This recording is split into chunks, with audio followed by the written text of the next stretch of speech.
ამ გაკვეთილში ჩვენ გავეცნობით for ციკლს. მოდი გავაკეთოთ ახლა ფაილი და დავარქვათ მას for cpp. რა არის ახლა ციკლი? ციკლი არის საშუალება, რომლის მეშვეობითაც ჩვენ შეგვიძლია რაღაც ერთი ოპერაცია, ან ოპერაციების ერთობლიობა გავიმეოროთ რამდენჯერ. და შევასრულოთ იმდენჯერ, რამდენჯერაც ჩვენ გვინდა. მოდი ვნახოთ ახლა როგორ მუშაობს for ციკლი. ეს მუშაობს შემდეგნაირად: წერთ for-ს, შემდეგ ორ ესეთ ფრჩხილს და ამ ფრჩხილებს შორის წერთ გამოსახულებებს, რომლებიც აუცილებელია ციკლის სამუშაოდ და ამას ჩვენ ახლა ვნახავთ და ამის შემდეგ წერთ აი ესეთ ბლოკს, სადაც მოვათავსებთ იმ კოდს, რომელიც გვინდა რომ იმუშაოს ციკლში. ეხლა რაც შეეხება აი ამ ნაწილს.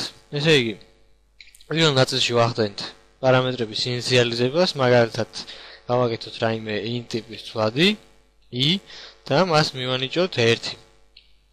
ამის შემდეგ წერთ პირობას. რაიმე ლოგიკურ გამოსახულებას. ამ შემთხვევაში დავწეროთ i ნაკლები ანატოლი 10. და შემდეგ დავწეროთ ის მნიშვნელობის გაზრდისთვის აი ესეთი გამოსახულება, რომელიც ერთით გაზრდის ყოველ ბიჭზე ის მნიშვნელობას. და ამის შემდეგ ჩვენ დავბეჭდოთ ესეთი რამ cout i.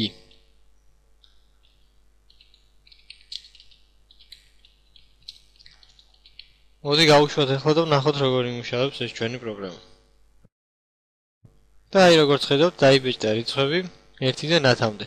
გავიაზროთ ახლა კიდევ ერთხელ როგორ მუშაობს ანუ ეს ციკლი.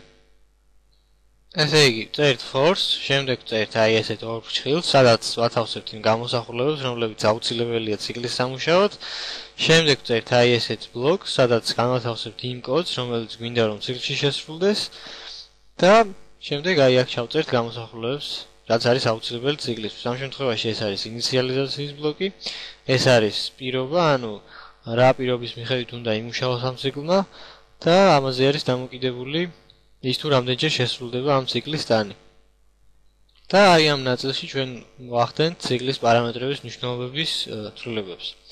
ჩვენ ასევე შეგვეძლო ეს დაგვეწერა ესეთნაირად, აი ეს int i ზევით აგვეტანა. და ეს დაგვეტოვებინა ეს ადგილი ესეც არიელი. ოღონდ აქ უნდა დავწეროთ ჩვენ მაინც ეს წერტილმძიმე. გავუშვათ ახლა, ჩვენ დავაკომპილიროთ. აი როგორც ხედავთ, დაკომპილირდა. და შედეგი ამ შემთხვევაშიც არის იგივე. ასევე ჩვენ შეგვეძლო რომ აი ეს ჩამოგვეტანა ქვევით. აი აქ ნახოთ ახლა.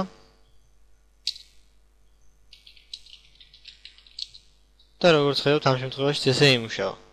თუმცა თუ კი ეს ყველაფერი არის მოთავსებული აი აქ ამ შილებს შორის, ყველაფერი უფრო გასაგებია, უფრო მარტივად აღსაქმელია და ამიტომ ციკლის ესე დანაწევრება ამ გამოსახულებების, რაც არის აუცილებელი ციკლის სამუშაოდ, არ არის მიღებული და უმჯობესია რომ აი ამ ნაწილში მოვაქციოთ ყველაფერი, რაც გვჭირდება ჩვენი ციკლის სამუშაოდ.